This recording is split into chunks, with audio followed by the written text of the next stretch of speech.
Hello, everybody. It's Aaron Christensen with Horror 101 with Dr. AC. And thank you for coming on the show. Today, we're going to be talking about a mind-blowing double feature, Scanner Cop from 1994 and Scanner Cop 2 from 1995. Joining me from Brussels is my good friend, Gert Verbeeck. And come on in, Gert.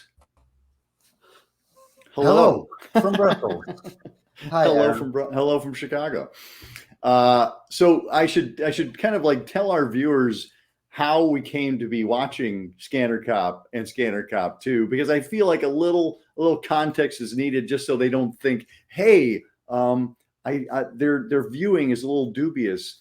So when I was over in Brussels for the Brussels International Fantastic Film Festival, affectionately known as the BIFF, you were sharing some of your collection with me, VHS, DVD, and such, and you presented a care package. You put a whole bunch of these movies together and you mailed them to me, and they showed up. And I mean, it's like 90 titles, right? And because you're a really generous friend. And, what can I say? So anyway, I've been slowly working my way through them, but I'm like, it'd be more fun is to watch some of these kind of with you, or at least both. We watch them and then we talk about them together. So that's kind of how this program is going to be. Is that we're going to talk about some of these care package titles, and you put together several double features, including this one, Scanner Cop and Scanner Cop 2. Now, I mean, all of us, we've seen, the original David Cronenberg Scanners from 1980. And I mean, I think we'll talk a little bit about our personal experiences with that.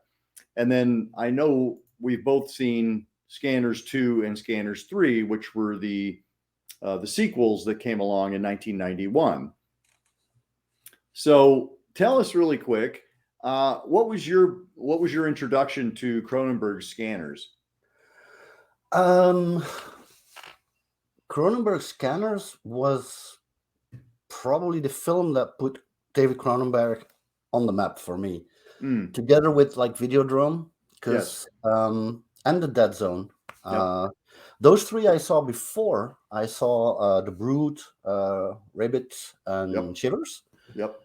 So, and I think at the time it aired on TV a couple of times back then, but I think I rented Scanners, if I'm not mistaken, to around the same time I discovered Videodrome and The Dead Zone. Right. So that was my encounter. And then after that came The Fly also. Right. Yeah. Because 86 was when The Fly came out. Videodrome and Dead Zone both came out in 83. And I remember seeing Scanners on, I think it was either HBO or Cinemax. It was one of the cable programs. And I mean, of course, you have that exploding head that just everybody's like, oh my gosh. And then the cover art is fantastic. Where it's the finale basically, and that was the cover art on the video releases. And, like, I was like, okay, like if ever box art was going to lure you in, there it is. But yeah, the Chris Walas's special effects for the original were just kind of literally mind blowing. And it was what everybody was talking about. And I remember Cronenberg saying, you need to have one moment that people are going to be like, you got to see this movie for this moment alone. And of course, that was the exploding head. That moment comes after like what, 10, 11 minutes right. into the movie? It's right early in the show. And then we are wowed from the get-go. Yep. But then we learn all the info. What is it about? What is behind it? Yep. How this has been going on for like at least a generation. Right. And so on. So yeah, and so constructed film.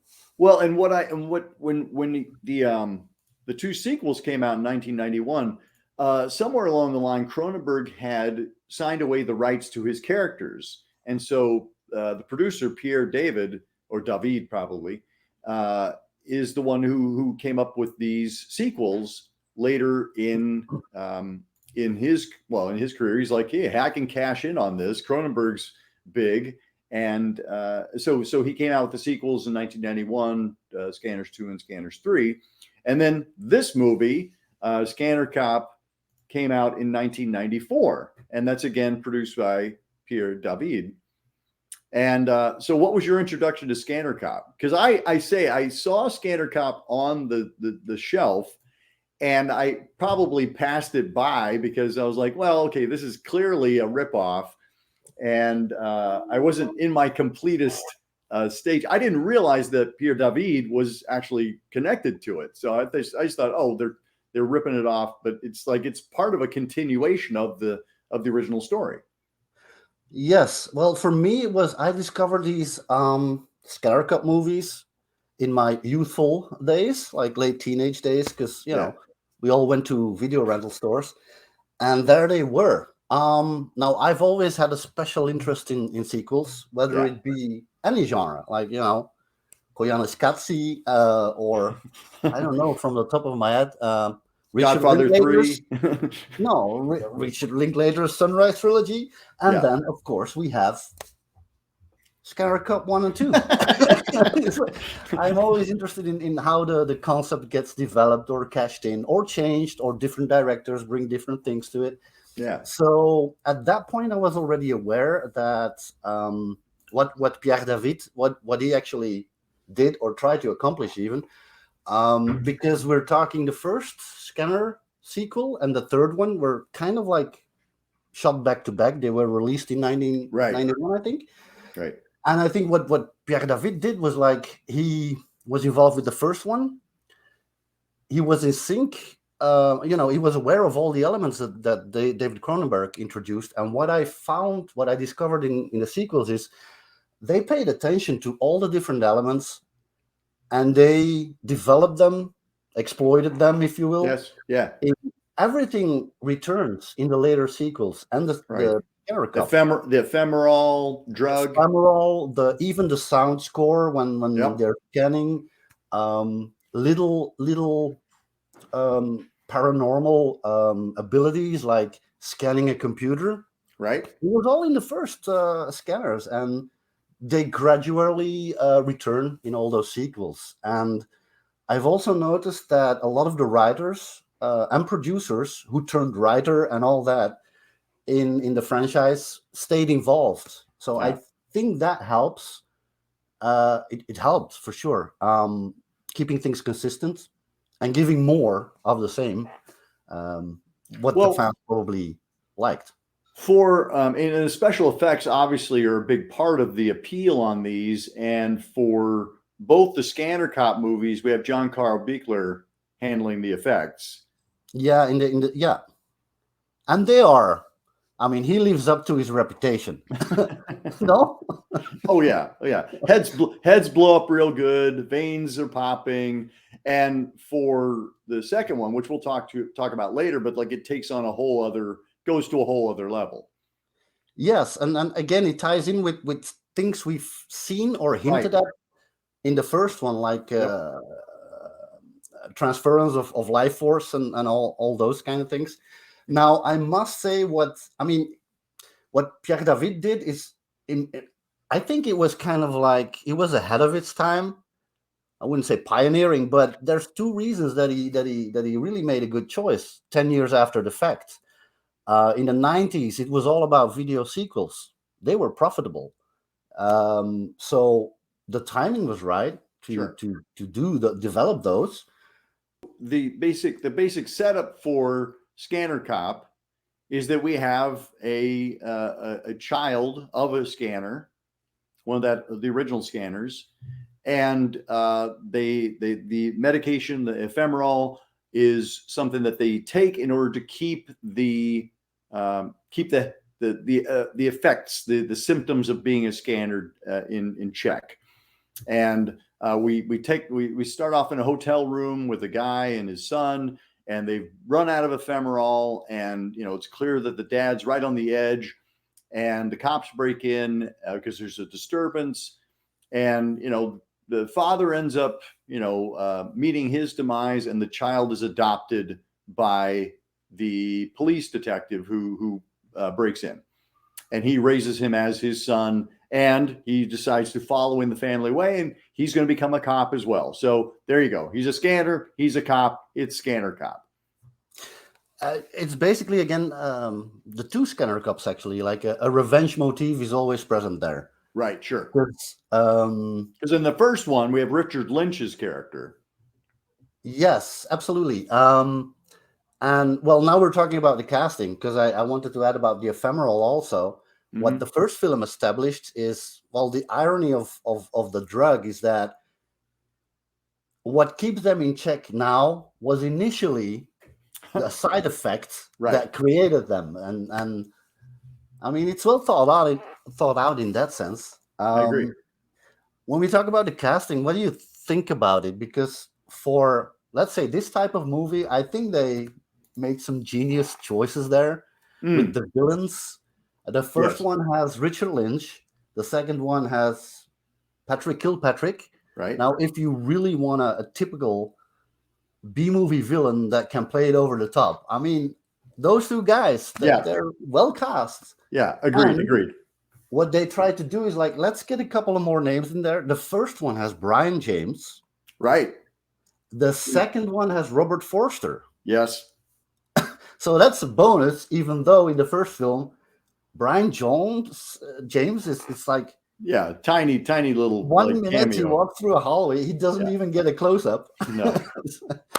But still, well marketed. But Richard Lynch is really well used, and he's got. I mean, if you don't know who Richard Lynch is, look him up, because he's been in every movie you probably enjoyed. Yeah.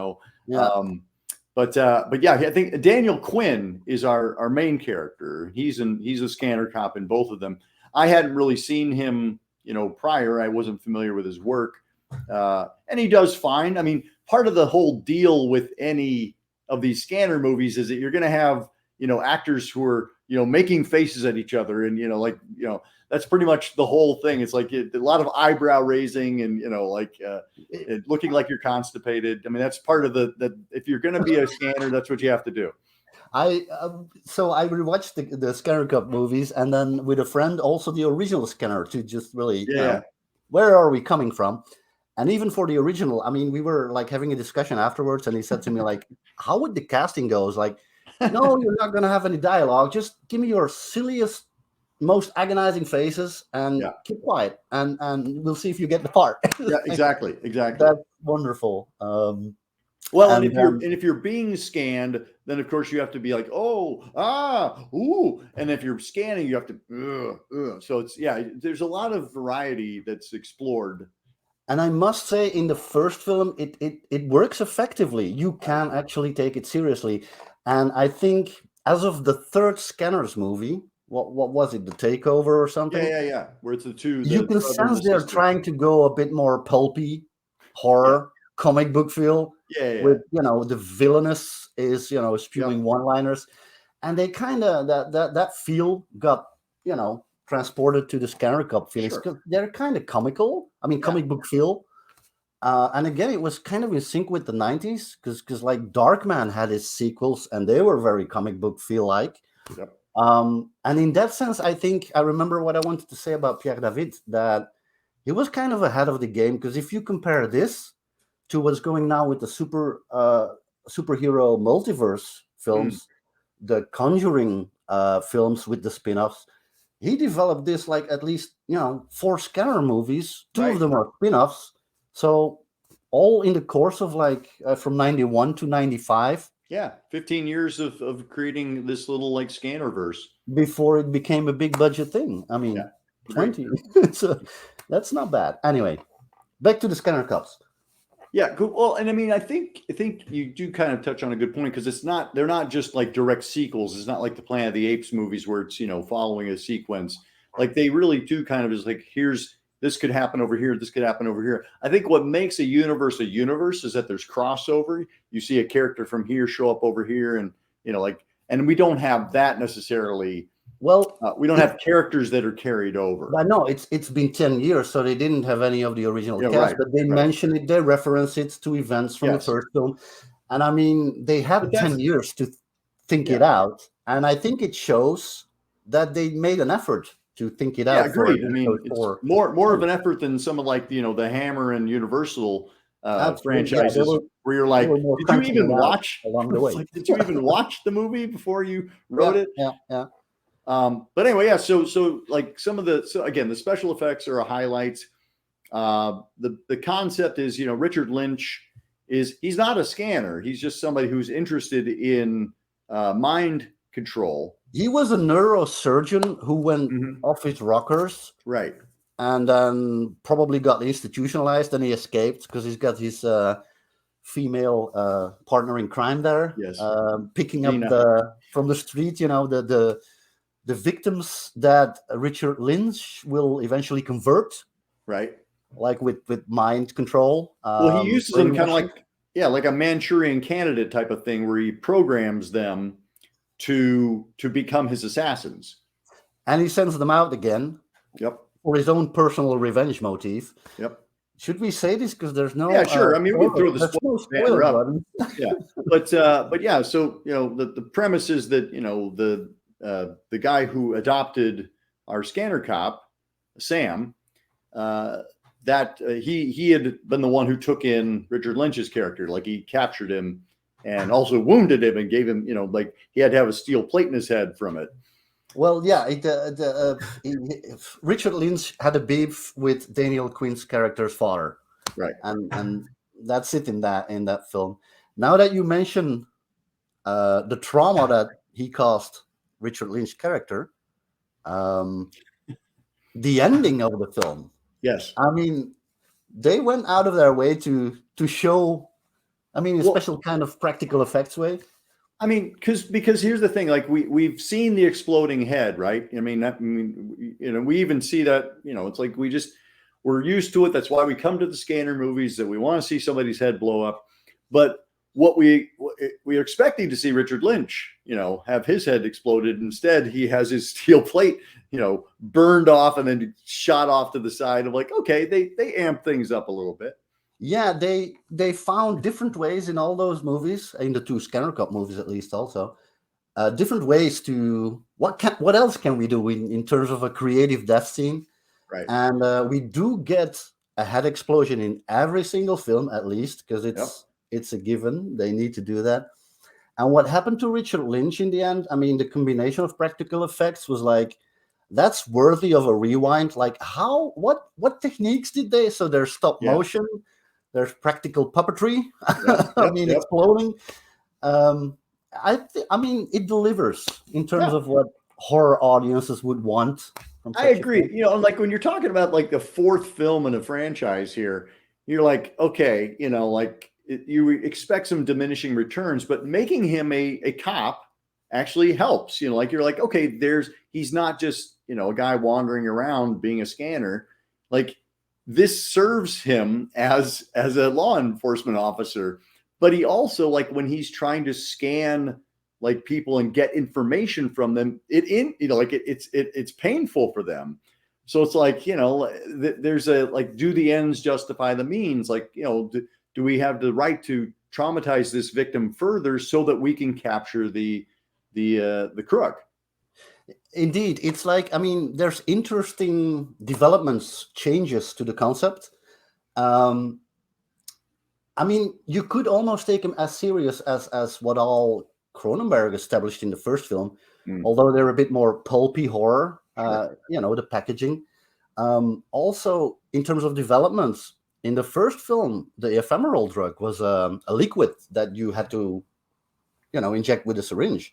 Right. Now we are a bit later. They've, like, the pharmaceuticals have, like, made pills out of it, and you can get it anywhere. That's what I mean. Like, clearly there's a wide scanner audience, like a base of consumers that need this ephemeral. And it's more, it's more socially integrated. They go to psychologists, and it's.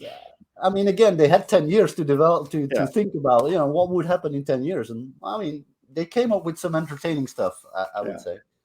Anything else you want to throw in before we go on to our sequel? Not really. Well, I'll show you. I do want to show, this is the other artwork. This is from That's a European, I mean, the Dutch Belgian DVD release, I think. That's not how I came to know it. It was like the video VHS rentals. Right. And then this is how you came to know this one as well, I'm sure. Absolutely. Yep. So and what's interesting is, you know, like they talk about, you talked about Darkman. That's immediately what I thought of. I'm like, oh, it's like Darkman, The Revenge of Durant, except for we don't know who Vulcan is. Like Vulcan is not even in the first movie. And I'm like, wait a second, who's Vulcan? Like I've been waiting for till now to be like, I have no idea who Vulcan is. Like that is not a selling point for me. Totally with you on that. When I saw that sequel, it's like, wait, Vulcan? The guy from the first film wasn't named Vulcan. Who is this? Who is Vulcan? Yeah. I guess because I think in Northern America or Canada, it had an alternative title, like The Showdown or something. Maybe that sounds right. And here in Europe, it was like Vulcan's Revenge. They were released at the same time also, a couple of years later for the video rental market.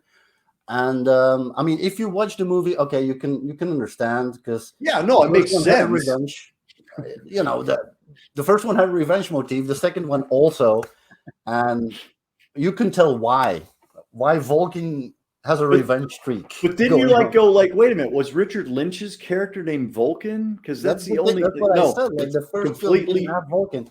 Completely different character. Yeah, so it was kind of rubbing me the wrong way, but. Well, give us the setup. Give us the setup for Scanner Cop 2. Okay, so we get Patrick Kilpatrick's character, who's named Vulcan. He gets arrested in the beginning of the movie. He makes a spectacular escape, establishing he's a scanner. And then gradually, I mean, very soon already, we learn that he's got a beef with Daniel Quinn, our Scanner Cop. And then a bit later, we also discover why. I mean, Daniel Quinn's character discovers who Vulcan is and remembers that he put him away.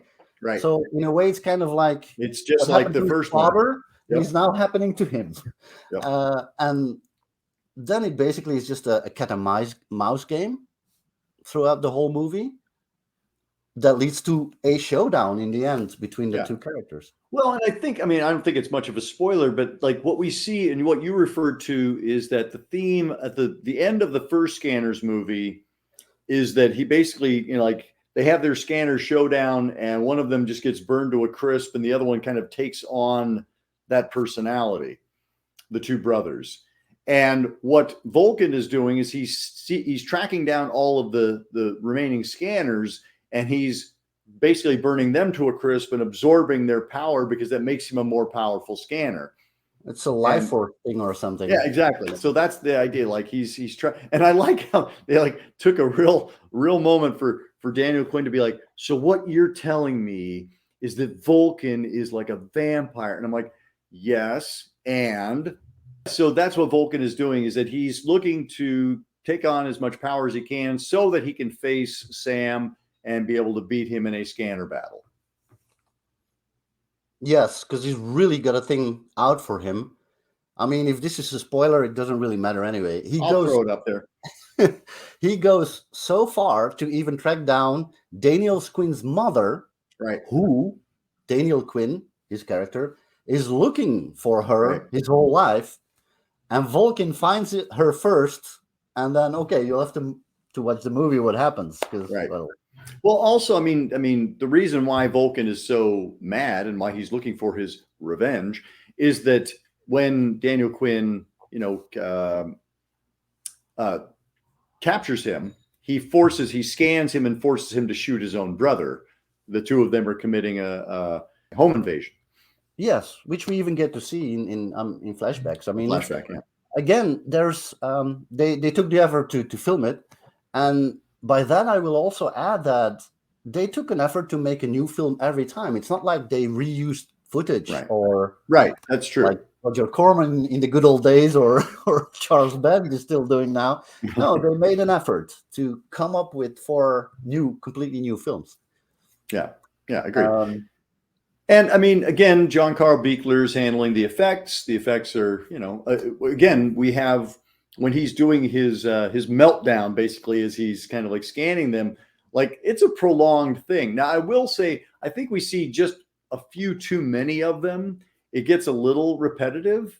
I do like that there was one where he kind of like he tackles a couple together and kind of like shrinks them down. And one of them, one of the couple is an artist, and he basically turns them into a kind of a variation on Rodin's The Kiss. You know, so I was like, I'm like, okay, that's cute, you know.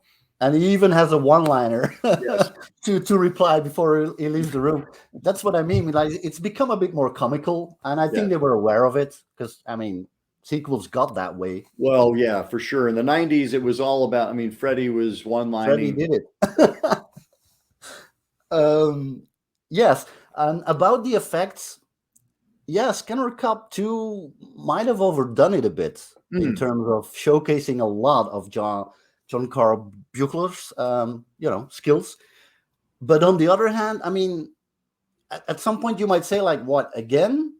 And then they continue, and it's like, oh, yes, give me more. Right. That's what I came for, so I'll take it. Yeah.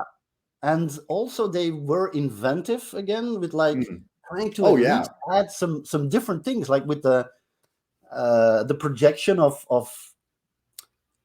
Daniel Quinn not being there, but projecting the image of another person, and then the effects enter, and we get to see stuff we haven't seen yet either, with the splitting head and you're probably you've seen them. Well, I was gonna say, I mean, just throw that. I mean, because these two images, this is actually from the video. Vinegar Syndrome, right? This is from Vinegar Syndrome's Blu-ray releases, came out in 2021.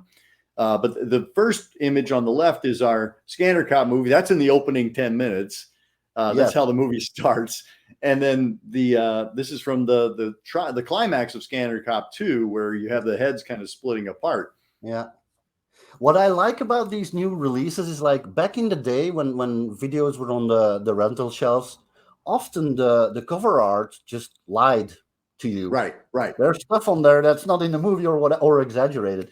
Right. Now, these two new cover art things, they're actually 2 moments in the film. So they're legit moments in the film. You're not, you're selling the steak and the sizzle. Absolutely. And of course, well, we get another head explosion. And this time, it's not early in the film. It's we save it for the climax. We're waiting for it. Exactly. It's the thing that we've been waiting for. So, yeah. Indeed. So anyway, I wanted to say, like, I know you were a little concerned that, like, these movies are kind of schlocky, and you're like, oh no, I don't want, to just be showcasing schlocky movies. But I feel like these were actually really entertaining. And I think people who are fans of the first movie and the sequels are definitely going to enjoy these. I think they're definitely as high quality as the sequels are. I feel like, I would say I would rate the two Scanner Cop movies higher than the first sequel, the Scanners 2. Indeed. The original is just way too different. It's more like a bit more classy, intellectual maybe, but there's good stuff going on, even on a low budget. And then the sequels are just playing it a bit in a different ball game. But all of them separately, they're on the same level, more or less. I mean, you will all the sequels, I would say, are on the same level. Yes, if you like one of them, you will not be disappointed with the Scanner Cop. So agreed. So thank you. I wanted to say thank you for sending it along, and thank you for agreeing to talk about it. I'm looking forward to seeing what our next double feature is going to be. We'll figure that out. I'll leave you with one bit of trivia that I noticed years ago already. Do you remember the film Rubber by what's his name? Quentin with the what's Quentin the director again? Quentin Dupuis? Yeah. Well, essentially it's about a telekinetic tire that can blow people up or makes their heads explode. I'm pretty sure that he knows his B-movie history. Sure, of course. Because if you look at the casting, you not only get like a cult actor like Wings Hauser, right? But Daniel Quinn. Daniel Quinn is in it. Yeah, in there. I thought that was great, because I was like, I was looking through Daniel Quinn's credits, and I'm like, well, the only one I really recognize is Rubber. Hang on a second. So yeah, I thought that was classy. That was a nice kind of inside joke. It had to be a wink for sure. Getting him in there. Sure. I mean, and I spotted it when I saw Rubber. So, and then linking it to Wings Hauser is in there too. He knows his stuff. He knows what he's doing. Absolutely. Yeah. All right. So yeah, looking forward to the next round. Until then, keep exploring, keep searching, keep sharing the scare.